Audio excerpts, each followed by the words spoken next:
So we've just posted literally a minute ago on TikTok for one of our clients, the Fear Coach. So this is the video that's just gone up. And the reason why we'll use certain things like hashtags is basically to make it more discoverable even to people who are likely to engage with this sort of content. So we've got the generic FYP with the little face on the hashtag there.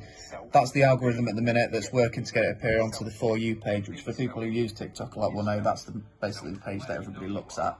And what will appear on that feed is content that will engage with them and what they've engaged with most frequently, whether it be videos that they've liked, based on the content, ones that they'll see often, and some of it will be obviously trending things as well.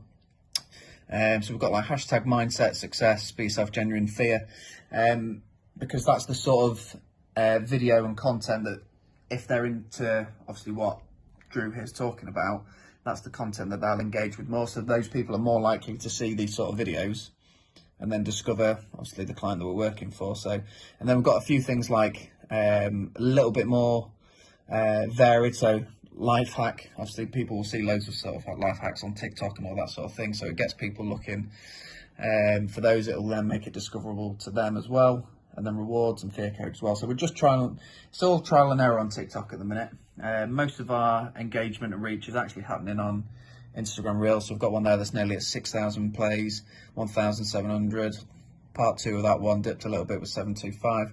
So, and we're using the same hashtags just to see what the difference is between the two. And obviously they're working better on Reels at the minute. So, yeah, that's why we use those hashtags and how the trial and error process of each one works.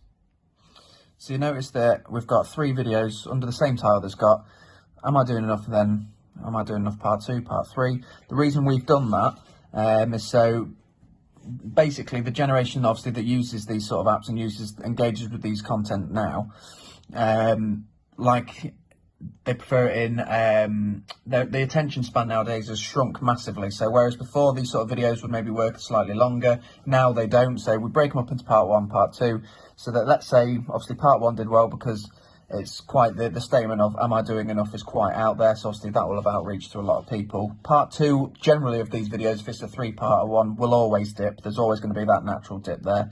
This one, the last one, part 3, has done so well, and half of it is due to the keywords because obviously he's talking about Ronaldo, which instantly is going to get way more content and engagement because he's a worldwide footballing superstar, obviously the top goal scorer in the world.